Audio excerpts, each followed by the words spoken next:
We're investigating a pair of stabbings from yesterday afternoon. The first call came in around noon at 24th and N.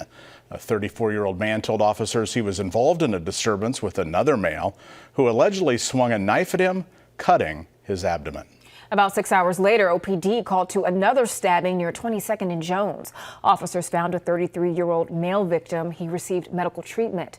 The suspect, Derek Tyler, was found nearby. He's booked into the Douglas County Jail.